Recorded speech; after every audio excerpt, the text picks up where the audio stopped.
I stumbled across an old sketch in an antique shop, a child's drawing from 1881, simple and innocent at first glance. But as I looked closer, something strange caught my eye, a hidden design, intricate and mechanical, woven into the lines. It wasn't just a drawing. It was a puzzle, a secret waiting to be unraveled.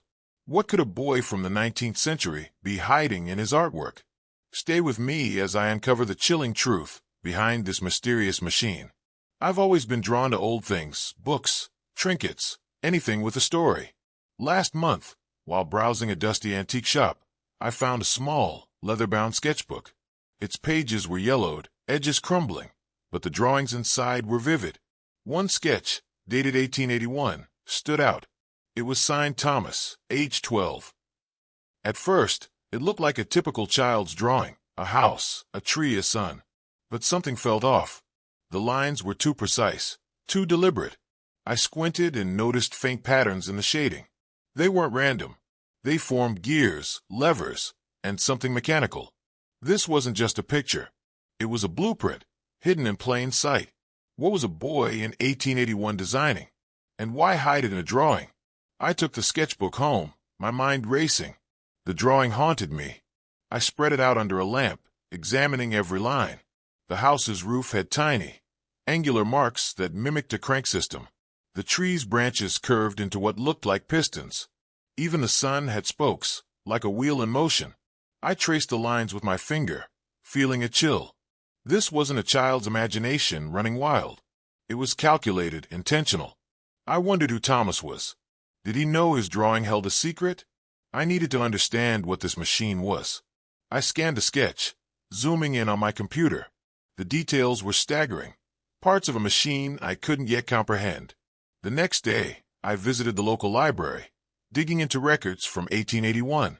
I searched for any Thomas, a boy of 12, in the town where the shop was located.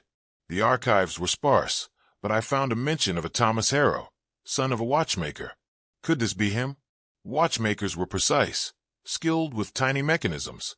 It made sense that his son might inherit that precision. But why hide a machine in a drawing? I imagined Thomas sketching late at night, hiding his work from prying eyes. The library had no answers about the machine itself. I felt a mix of frustration and excitement. The mystery was deepening, and I was hooked. Back home, I studied the drawing again. The machine's components were clearer now, gears interlocking, levers poised to move. It resembled something industrial, but not quite. I sketched my own version, tried to piece it together. The design was complex, far beyond what a 12-year-old should know. I wondered if Thomas had help. His father, perhaps? Or was he a prodigy, gifted in ways no one understood? The drawing felt alive, like it was whispering secrets. I noticed a tiny inscription in the corner. For the future. My heart skipped. Was this machine meant for something grand? Or something dangerous? I started researching 19th century machines, hoping to find a match.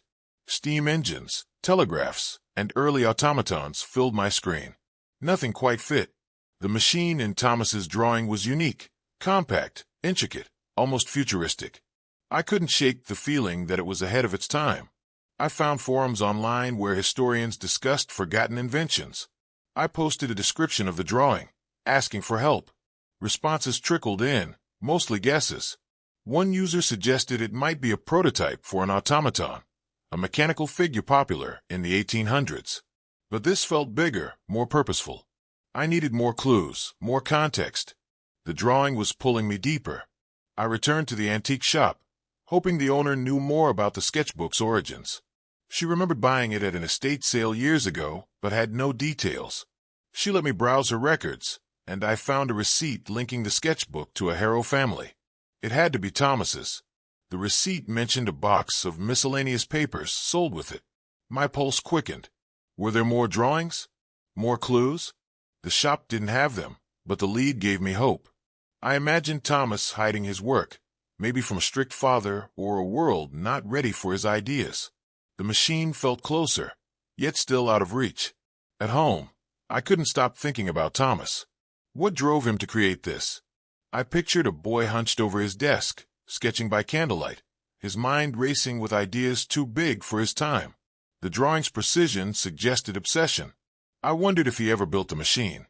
I checked the sketchbook again, flipping through every page. Most were simple: flowers, animals, faces. But a few had faint mechanical traces, like echoes of the main drawing. Was Thomas testing his design across multiple sketches? I felt like I was chasing a ghost, piecing together fragments of his mind. The machine was still a mystery, but it felt alive. I contacted a historian friend, sharing scans of the drawing. She was intrigued but skeptical. "Kids don't design machines like this," she said. Yet she admitted the patterns were unusual. She suggested I look into patents from the 1880s. Maybe Thomas's father had filed something. I spent hours online, scrolling through digitized patent records. Nothing matched exactly, but I found designs for early calculating machines. They were clunky, unlike Thomas's sleek design. Still, the idea stuck. Could this be a calculator? Or something more? The drawing seemed to pulse with purpose, urging me to keep digging. I couldn't sleep that night. The machine consumed my thoughts. I imagined it whirring to life, gears turning, levers clicking. What was it for? I sketched possible functions: communication, computation, even timekeeping. Each idea felt plausible but wrong. The drawing's secrecy suggested something forbidden. I wondered if Thomas feared his creation. Did he hide it to protect it? Or to protect others? I found myself talking to the sketch, asking Thomas what he meant. No answer came, but the lines seemed sharper, as if daring me to solve the puzzle. I was in too deep to stop now. I decided to consult an engineer, someone who could decode the machine's mechanics. I sent high-resolution scans to a friend who designs robotics. He called me the next day, excited. "This is wild," he said. The design had elements of a modern gearbox, but with quirks no one in 1881 should know. He pointed out a series of concentric rings, possibly a timing mechanism. My mind spun. Was this a clock? A computer? Or something else entirely? He warned that building it would be tough, without more details. But the idea of reconstructing Thomas's machine felt thrilling. I was one step closer to understanding his secret. The engineer's words stuck with me. A gearbox from 1881? That was unheard of. I dove back into the drawing, looking for more clues. The gears weren't just decorative. They followed a pattern, like a code. I counted their teeth, noting ratios. It felt like solving a math problem Thomas left behind. I wondered if he was a genius or just imaginative. Historical records showed no trace of a boy inventor named Thomas Harrow. Yet the drawing was proof of something extraordinary.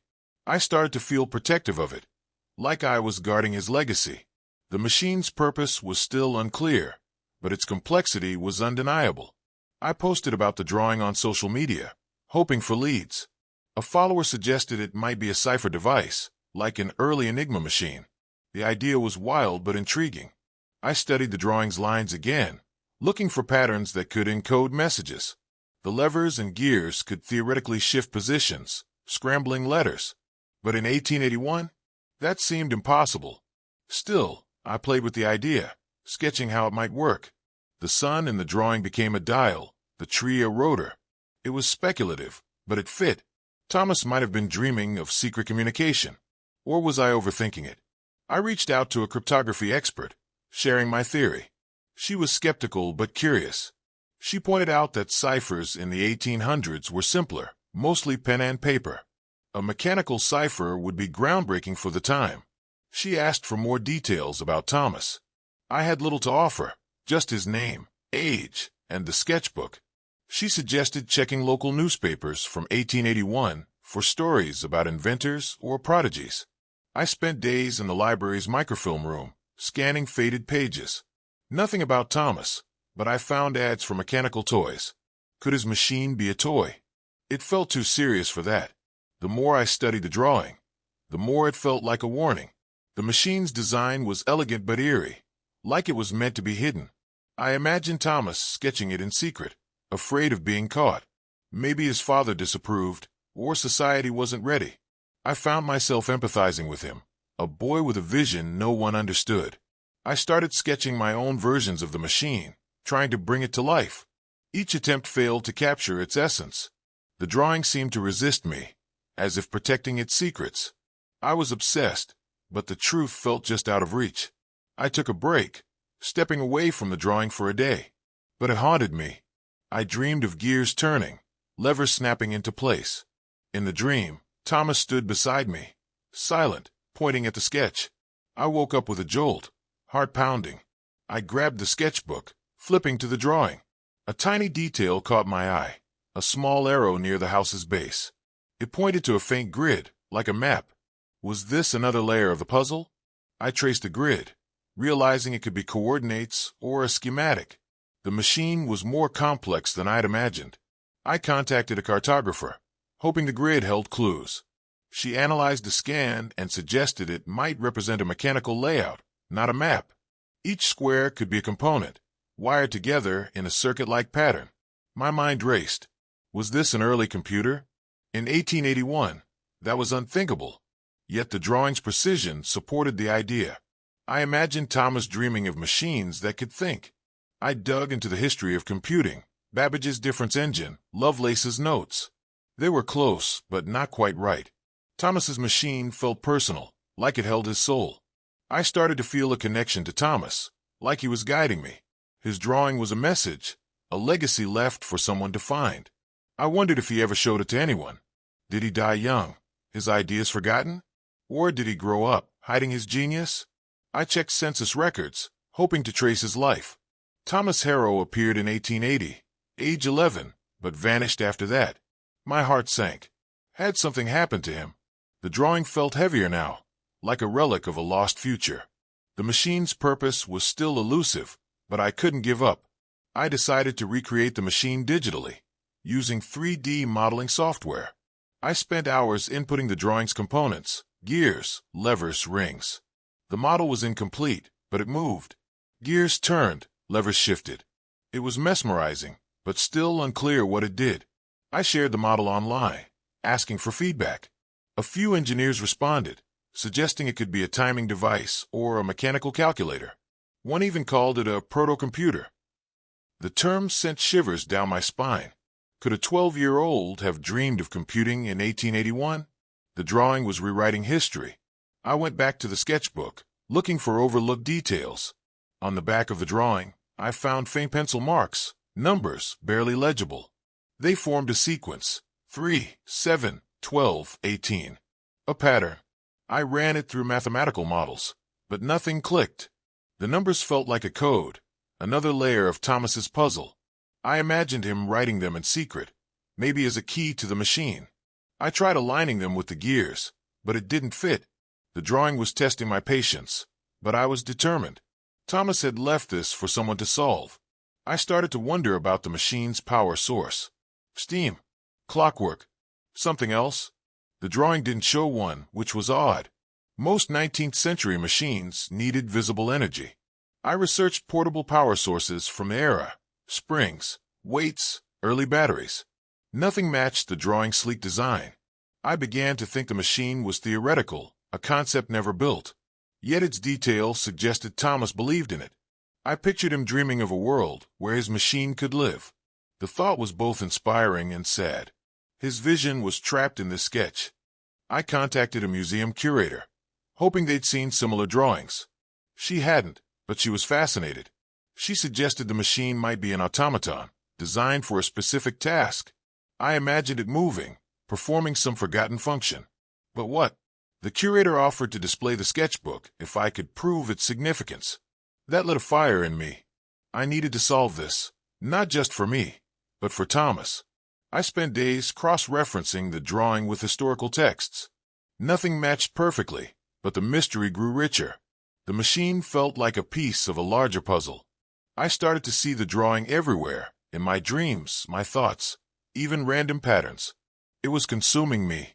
I wondered if Thomas felt this way, obsessed with his creation. I pictured him sketching feverishly, hiding his work from the world. The machine's purpose remained unclear, but its impact on me was profound. I felt like I was carrying his dream, a century later. I shared updates online, and my followers were hooked. They offered theories, time machine, cipher, weapon. Each idea was wilder than the last. Yet none felt right. The truth was still hidden. I decided to visit the town where the sketchbook was found. Maybe there were clues in Thomas's hometown. The streets were quiet, lined with old buildings. I visited the local historical society, asking about the Harrow family. They had records of a watchmaker named William Harrow, Thomas's father. He died in 1883, 2 years after the drawing. No mention of Thomas. It was like he'd vanished. I walked the streets, imagining him sketching in secret. The town felt heavy, like it held his secrets. The machine was closer, but still out of reach. Back home, I found a new detail in the drawing, a tiny symbol near the sun. It looked like a coiled spring, a possible power source. My heart raced. Was this the missing piece? I researched springs in 19th century machines. They were common in clocks and toys, but Thomas's was different, compact, efficient. I updated my 3D model, adding the spring. The machine moved smoother now, almost alive. I imagined it whirring in Thomas's hands, a creation no one else understood. The drawing was speaking to me, urging me to keep going. I was so close. I posted the updated model online, and the response was overwhelming. Engineers, historians, and hobbyists chimed in. One suggested the machine was a timing device for navigation, like a sextant. Another thought it was a music box with a hidden function. I tested each theory, but none fit perfectly. The drawing's secrecy felt deliberate, like Thomas wanted only the right person to understand. I felt chosen, but also burdened. What if I couldn't solve it? The numbers 3, 7, 12, 18 haunted me. They were a key, but to what? I needed more time. I started to feel like Thomas was with me, guiding my hand. It was irrational, but the drawing felt alive. I imagined him as a lonely boy, misunderstood, pouring his soul into this sketch. The machine was his dream, his rebellion against a world that didn't listen. I wanted to honor him, to bring his vision to life. I spent nights tweaking the 3D model, adjusting gears and levers. It was beautiful but incomplete. The drawing held one final secret, I was sure. I just had to find it. The machine's purpose was so close I could feel it. I found a new lead, a book on 19th century inventors. It mentioned a lost design by an unknown boy, rumored to be a mechanical marvel. Could it be Thomas's? The book had no details, just a passing note. I contacted the author, but he was long gone. His publisher sent me scans of his notes, which mentioned a sketchbook from a watchmaker's son. My heart raced. It had to be Thomas. The notes called the design futuristic, impossible for its time. I felt validated but frustrated. The machine's purpose was still a shadow, just out of reach. I decided to build a physical model, using the 3D design as a guide. I ordered metal gears and levers, working late into the night. My hands shook as I assembled it, piece by piece. It wasn't perfect, but it moved. Gears turned, levers clicked. It was mesmerizing, but still unclear what it did. I filmed it and shared it online, asking for help. The response was electric. People were amazed. Some called it a hoax, others a masterpiece. I didn't care. I was doing this for Thomas, to prove his genius. The machine was alive, but its secret remained locked. I sat with the drawing one last night, staring at the lines. The numbers 3, 7, 12, 18 clicked suddenly. They weren't a code, they were steps. Each number matched a gear's teeth, a lever's position. I adjusted the model, following the sequence. The machine hummed, then stopped. A tiny compartment opened, revealing a space for something small, a note, a key. My heart pounded. Thomas had built a lock, a puzzle within a puzzle. I had no note, no key, but I felt his presence. The drawing was his voice, speaking across time. I was so close to the truth. The machine's purpose is still a mystery, but I'm not giving up. Thomas's drawing is more than a sketch. It's a window into a mind ahead of its time. I've shared my journey online, and the community is growing. We're all chasing Thomas's dream, piecing together his puzzle. I believe the machine was meant to change the world, even if it never left the page. I'll keep searching, building, dreaming. If you're as obsessed as I am, join me. Subscribe to my channel, and let's uncover the truth together. Thomas's machine is waiting, and its secrets are ours to find. This journey isn't over. Thomas's drawing holds secrets we haven't cracked yet.